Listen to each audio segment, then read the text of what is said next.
Welcome to social science with Rinki. कैसे हैं आप? उम्मीद करती हूँ आप सभी अच्छे होंगे। आज जो हम इस वीडियो में देखने जा रहे हैं वो है हमारा 7th क्लास की हिस्ट्री। और हिस्ट्री का चैप्टर नंबर कौन सा देख रहे हैं? आज हम 4th देख रहे हैं। अभी हमने 3rd के क्वेश्चन आंसर नहीं किए हैं, 3rd और 4th के हम एक साथ देखेंगे क्वेश्चन आंसर।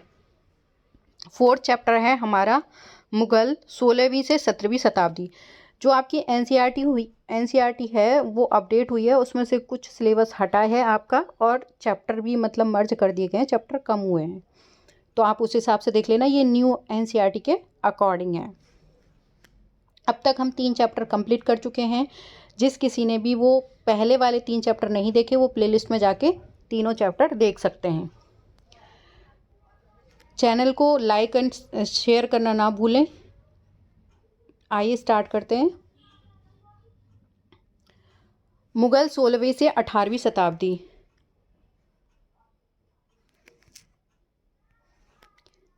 मध्यकाल में किसी भी शासक के लिए भारतीय उपमहाद्वीप जैसे बड़े क्षेत्र पर जहां लोगों एवं संस्कृति में इतनी अधिक विविधता हो, शासन कर पाना अत्यंत ही कठिन कार्य था। कि जो मध्यकाल से में मतलब जहां इतनी विविधता हो भारत जैसे उपमहाद्वीप में, वहां शासन करना आसान बात तो थी नहीं।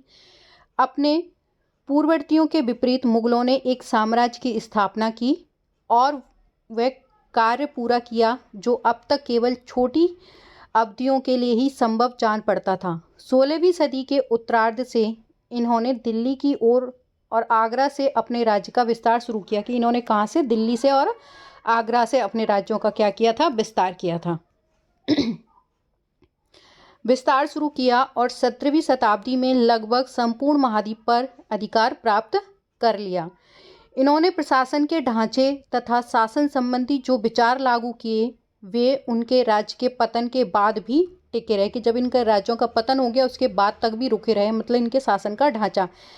यह एक ऐसी राजनीतिक धरोहर थी जिनके प्रभाव से उपमहाद्वीप में उनके पश्चात आने वाले शासक अपने को अछूता ना रख सके, मतलब वो भी इसमें शामिल हो गए थे।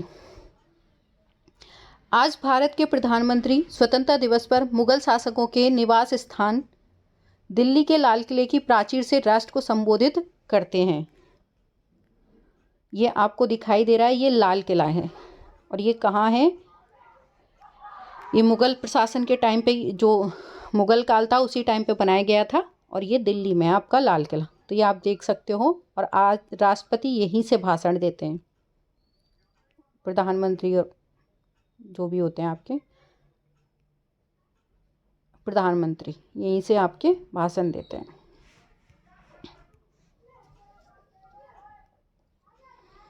मुगल कौन थे? मुगल 2 महान शासक वंशों के वंशज थे। माता की ओर से वे मंगोल और मंगोल शासक चंगेज खान जो चीन और मध्य एशिया से कुछ भागों पर राज्य करता था उसके उत्तराधिकारी थे। और पिता की ओर से वे ईरान, इराक एवं वर्तमान तुर्की के शासक तैमूर, जिसकी मृत्यु 1404 में हो गई थी, के वंशज थे। कि मतलब वो माता की ओर से तो खुद को क्या कहते थे? मंगोल शासक चंगेज खान की ओर से थे वो, जो कहाँ से आए थे? चीन और मध्य एशिया के कुछ भागों में राज करते थे, वहाँ से थे। और पिता की ओर से वो कहाँ के थे? वो ईरान, इराक और वर्तमान का जो तुर्की है वहाँ का शासक था तैमूर, उसके वंशज थे। परंतु मुगल अपने को मुगल या मंगोल कहलवाना पसंद नहीं करते थे। ऐसा इसलिए था क्योंकि चंगेज खान से जुड़ी स्मृतियां सैकड़ों व्यक्तियों के नरसंहार से जुड़ी हुई थी। कि मतलब वो जो मुगल थे खुद को क्या है? मंगोल कहलवाना पसंद नहीं करते थे। क्यों नहीं? क्योंकि वो जो चंगेज खान से जो उनकी स्मृतियां जुड़ी हुई थी वो ऐसी थी कि उन्होंने बहुत ज़्यादा नरसंहार किया था, मतलब बहुत लोगों को मारा काटा था। इसलिए उन लोगों ने उनको अपना मतलब उन्होंने अपने उनको पूर्वज नहीं मान के, कि मतलब उन्हें पिता की ओर से अपने आप को वो मानते थे। यही स्मृतियां मुगल के जो प्रतियोगियों उज्बेकों से भी संबंधित थी। दूसरी तरफ मुगल तैमूर के वंशज होने पर गर्व का अनुभव करते थे, ज़्यादा इसलिए क्योंकि उनके इस महान पूर्वज ने 1398 में दिल्ली पर कब्जा किया। अब वो यहाँ पर दिल्ली में शासन करेंगे तो ये कहेंगे तो सही कि भाई हमारे पूर्वजों का यहाँ पे शासन था। तो एक ये प्लस पॉइंट था उनका, तो वो इसीलिए खुद को क्या कहलवाना चाहते थे, तैमूर के वंशज, ना कि अपनी माता की तरह से मंगोलों के वंशज। उन्होंने अपनी वंशावली का प्रदर्शन चित्र बनवाकर किया था। प्रत्येक मुगल शासक ने तैमूर के साथ अपना चित्र बनवाया, मतलब उन्होंने जो अपनी वंशावली का प्रदर्शन कैसे किया, मतलब चित्र बनवा कर, देखो चित्र बनवा के ये आपकी बुक में से हटा दिया गया, पुरानी बुक में था। तो सबने, जितने भी मुगल शासक थे जिन्होंने पिक्चर बनवाई थी अपने वंशजों की, उनमें उन्होंने बीच में जो तैमूर था उसकी पिक्चर बनवाई थी। यहाँ आपको ये एक पिक्चर दिखाई दे रही है, यहाँ मुगल फौज पर अभियान का दिखाया है ये वाली पिक्चर।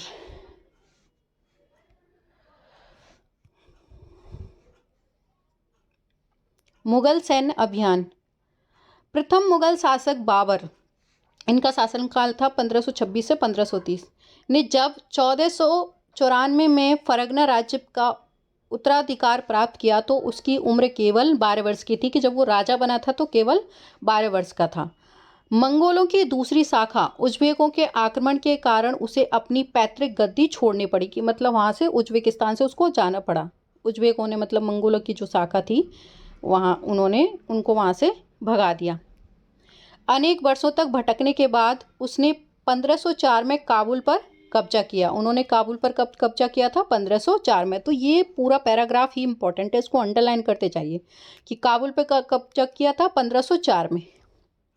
उसने 1526 में दिल्ली के सुल्तान इब्राहिम लोदी को पानीपत में हराया। अब आपसे पूछ लिया जाएगा कि पानीपत का जो युद्ध है वो कब हुआ, किस किस के बीच में हुआ? तो 1526 में दिल्ली के सुल्तान और इब्राहिम लोदी के बीच, और दिल्ली और आगरा को अपने कब्जे में ले लिया।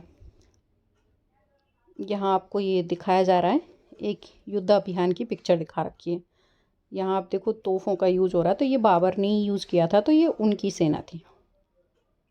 एक तरह से देख लेते हैं, एक बार पढ़ लेते हैं।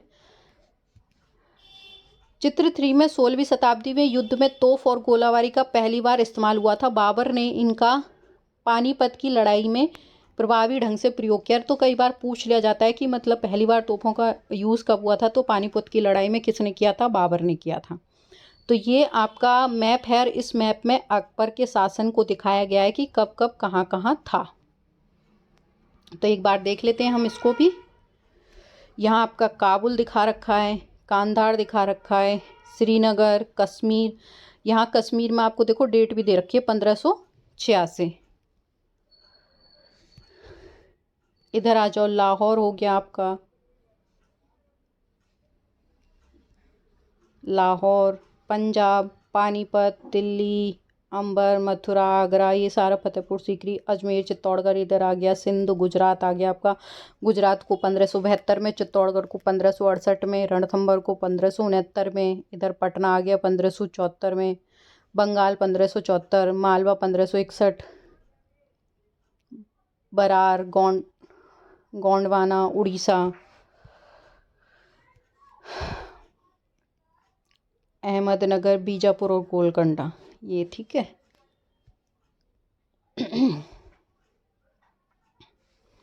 उत्तराधिकार की मुगल परंपराएं। मुगल ज्येष्ठाधिकार के नियम में विश्वास नहीं करते थे, जिसमें ज्येष्ठ पुत्र अपने पिता के राज्य का उत्तराधिकारी होता था। इसके विपरीत उत्तराधिकार में वे सहदियाद की मुगल और तैमूर वंश की प्रथा को अपनाते थे, जिसमें उत्तराधिकार का विभाजन समस्त पुत्रों में कर दिया जाता था। और उनके अनुसार उत्तराधिकार का कौन सा तरीका सही था, ज्येष्ठाधिकार या सहदियावाद?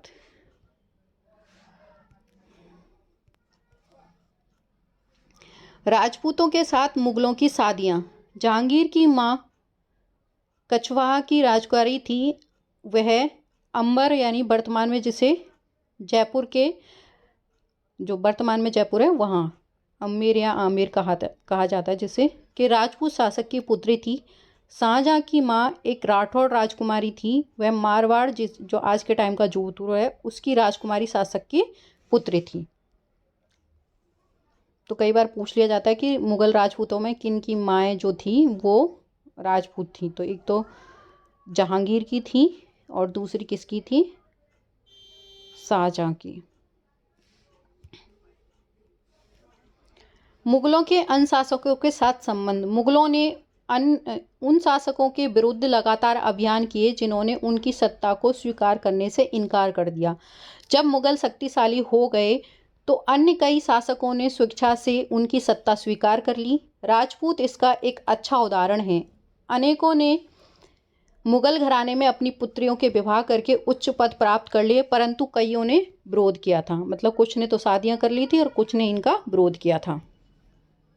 मेवाड़ के सिसोदिया राजपूत लंबे समय तक मुगलों की सत्ता को स्वीकार करने से इनकार करते रहे, परंतु जब वे हारे तो मुगलों ने उनके साथ सम्माननीय व्यवहार किया और उन्हें उनकी जागीरें, जिन्हें बतन कहा जाता है, बतिन जागीर के रूप में वापस कर दी।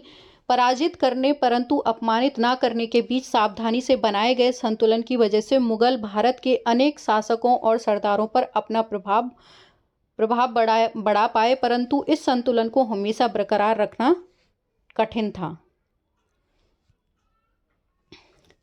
मनसबदार और जागीरदार। जैसे जैसे साम्राज्य में विभिन्न क्षेत्र सम्मिलित होते गए, वैसे वैसे मुगलों ने तरह तरह के सामाजिक समूह के सदस्यों को प्रशासन में नियुक्त करना प्रारंभ किया। शुरू में ज्यादातर जो सरदार थे वो तुर्की या तुरानी थे, लेकिन जब अब इस छोटे समूह के साथ साथ उन्होंने शासक वर्ग में ईरानी, भारतीय मुसलमानों, अफगानों, राजपूतों, मराठों और अन्य समूह को शामिल किया तो मुगलों की सेवा में आने वाले नौकरशाह क्या कहलाने लगे? मनसबदार। मनसबदार शब्द का प्रयोग ऐसे व्यक्तियों के लिए होता था जिन्हें कोई मनसब यानी कोई सरकारी हैसियत या पद मिलता था। यह मुगलों के द्वारा चलाई गई श्रेणी व्यवस्था थी जिसके जरिए इनका मतलब क्या होता था? मनसबदार का पद, वेतन एवं सैन्य जो उत्तराधिकार निर्धारित किए जाते थे। पद और वेतन का निर्धारण जात की संख्या पर निर्भर था और जात की संख्या जितनी अधिक होती थी दरबार में अभिजात की प्रतिष्ठा उतनी ही बढ़ जाती थी, उनका वेतन भी उतना ही अधिक होता था।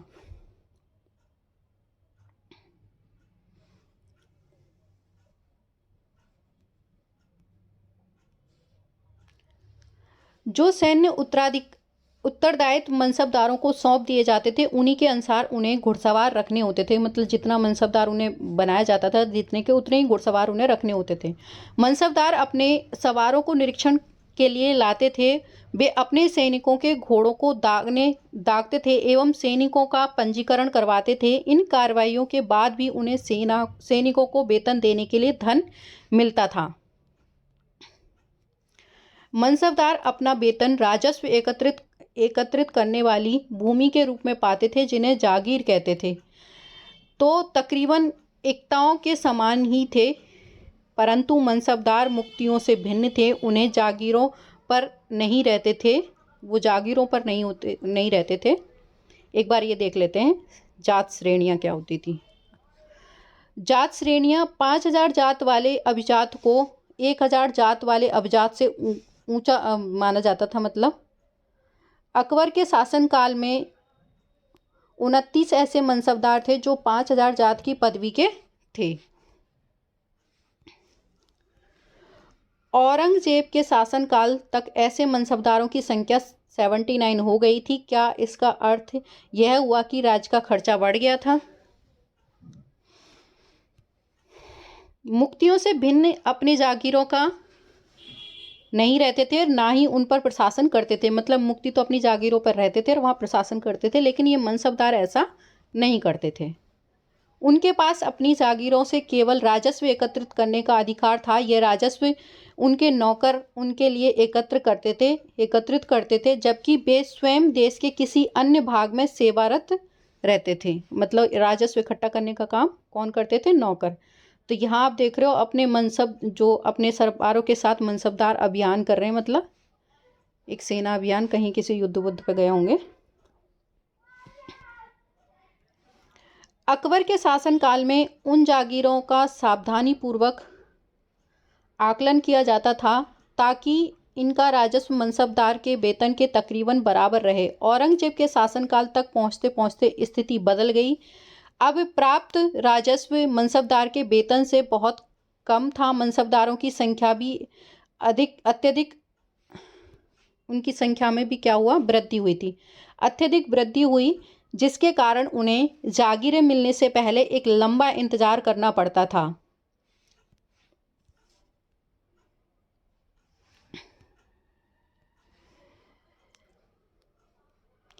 इन सभी कारणों से जागीरों की संख्या में कमी हो गई। फलस्वरूप कई जागीरदार जागीरें रहने पर यह कोशिश करते थे कि वे जितना राजस्व वसूल कर सकें कर लें। अपने शासन के अंतिम वर्षों में औरंगजेब इन परिवर्तनों पर नियंत्रण नहीं रख पाया। इस कारण किसानों को अत्यधिक मुसीबतों का सामना करना पड़ा। जब्त और जमींदार। मुगलों की आमदनी का प्रमुख साधन किसानों की उपज से मिलने वाला राजस्व था।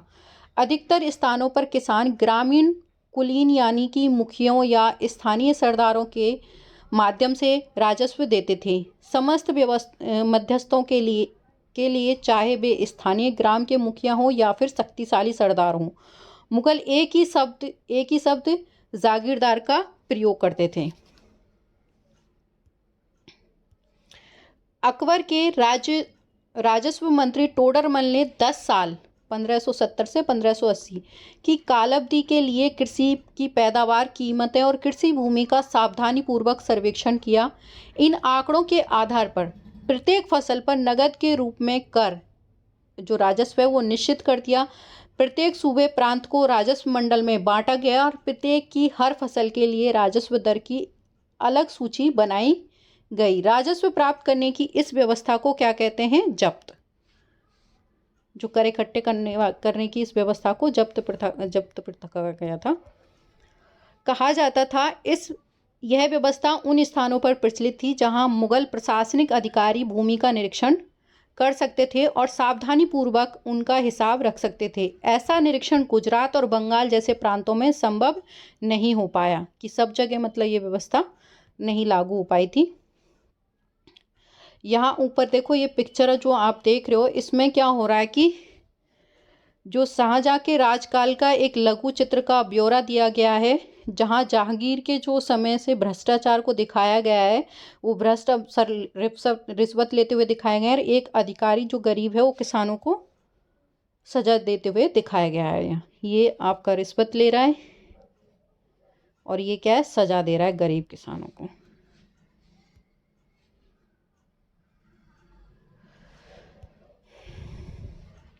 कुछ क्षेत्रों में जमींदार इतने शक्तिशाली थे कि मुगल प्रशासकों द्वारा शोषण किए जाने की स्थिति में वे विद्रोह कर सकते थे। कभी कभी एक ही जाति के जमींदार और किसान मुगल सत्ता के खिलाफ मिलकर विद्रोह कर देते थे। 17वीं शताब्दी के आखिर में ऐसे किसान विद्रोह ने मुगल साम्राज्य के स्थायित्व को चुनौती दी।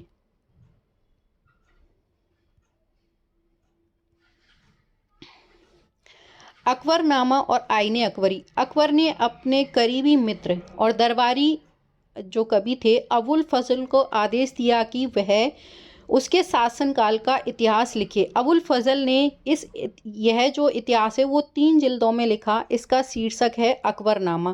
पहली जिल्द में अकबर के पूर्वजों का बयान है। यहाँ ये पिक्चर देखो, ये रही, ये अबुल फजल के जो अकबरनामा लेते हुए की पिक्चर दिखा रखी है। ये अबुल फजल से अकबरनामा ले रहे हैं अकबर।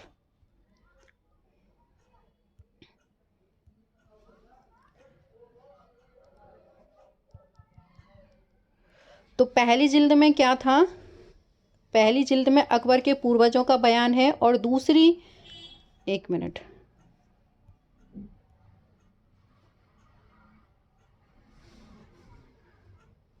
और दूसरी अकबर के शासनकाल की घटनाओं का विवरण देती है। तीसरी जिल्द जो है आईने अकबरी है। इसमें अकबर के प्रशासन, घराने, सेना, राजस्व और साम्राज्य के भूगोल का ब्यौरा मिलता है। इसमें समकालीन भारत के लोगों की परंपराएं, संस्कृतियों का विस्तार वर्णन है। आईने अकबरी का सबसे रोचक आयाम जो है वो है विविध प्रकार की चीज़ें, जैसे फसलें, पैदावार, कीमतें और मजदूरी और राजस्व का सांख्यिकी विवरण दिया गया है आईने अकबरी में।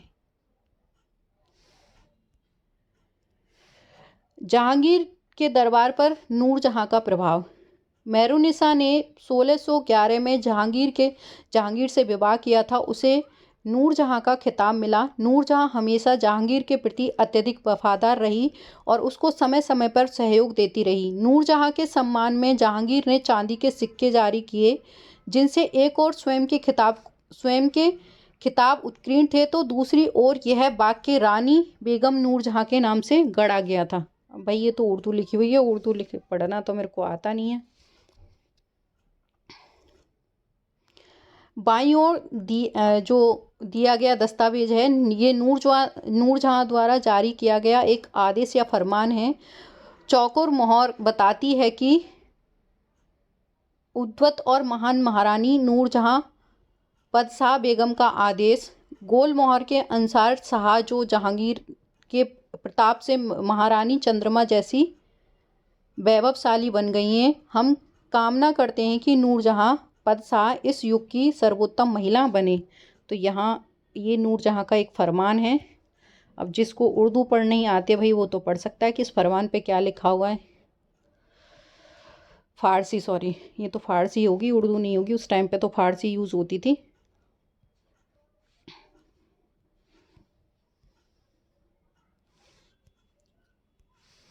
सुलह कुल।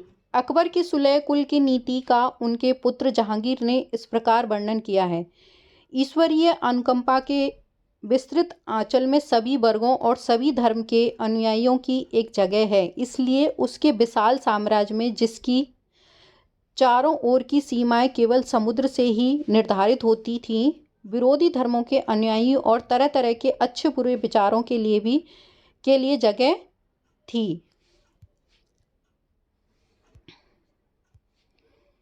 यहाँ असहिष्णुता का मार्ग बंद था। यहाँ सुन्नी और शिया एक ही मस्जिद में इकट्ठा होते थे और ईसाई और यहूदी एक ही गिरजे में प्रार्थना करते थे। अपने सुसंगत तरीके से सार्वत्रिक शांति सुलह कुल के सिद्धांत का पालन किया।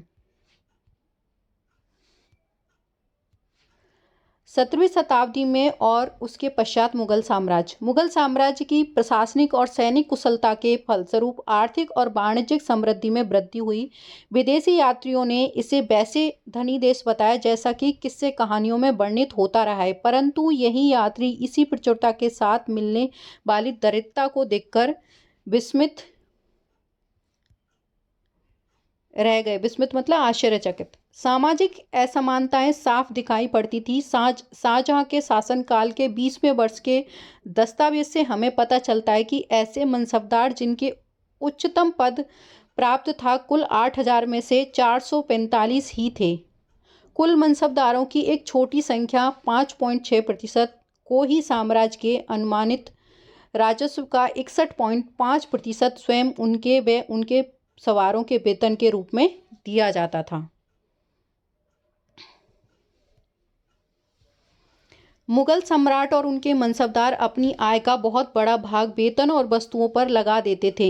इस खर्चे से शिल्पकारों और किसानों को लाभ होता था, चूंकि वे वस्तुएं और फसल की पूर्ति करते थे, परंतु राजस्व का भार इतना था कि प्राथमिक उत्पादों, किसानों और शिल्पकारों के पास निवेश के लिए बहुत कम धन बचता था। इनमें से जो बहुत गरीब थे, मुश्किल से ही पेट भर पाते थे, वे उत्पादन शक्ति बढ़ाने के लिए अतिरिक्त संसाधनों में, औजारों, अन्य वस्तुओं में निवेश करने की बात सोच भी नहीं सकते थे। ऐसी अर्थव्यवस्था में ज़्यादा धनी किसान, शिल्पकारों के समूह, व्यापारी और महाजन ज़्यादा लाभ उठाते थे। मुगलों के कुलीन वर्ग के हाथों में बहुत धन और संसाधन थे, जिनके कारण 17वीं सदी के अंतिम वर्षों में अत्यधिक शक्तिशाली हो गए। जैसे जैसे मुगल सम्राट की सत्ता पतन की ओर बढ़ती गई, वैसे वैसे विभिन्न क्षेत्रों में सम्राट के सेवक स्वयं ही सत्ता के शक्तिशाली केंद्र बनने लगे। इनमें से कुछ ने नए वंश स्थापित किए, हैदराबाद में अवध जैसे प्रांतों में अपना नियंत्रण जमाया। यद्यपि वे दिल्ली के मुगल सम्राट को स्वामी के रूप में मान्यता देते थे, तथापि 18वीं सदी तक साम्राज्यों के कई प्रांत अपनी स्वतंत्र राजनीतिक पहचान बना चुके थे। तो ये हमारा चैप्टर ख़त्म हो चुका है। ये इसके आप क्वेश्चन आंसर हैं, इनको हम नेक्स्ट वीडियो में कवर करेंगे। जो हमारा थर्ड चैप्टर है, फोर्थ है, उसके क्वेश्चन आंसर हम एक साथ देख लेंगे। तो मिलते हैं एक नए वीडियो में एक नए टॉपिक के साथ। Thank you so much.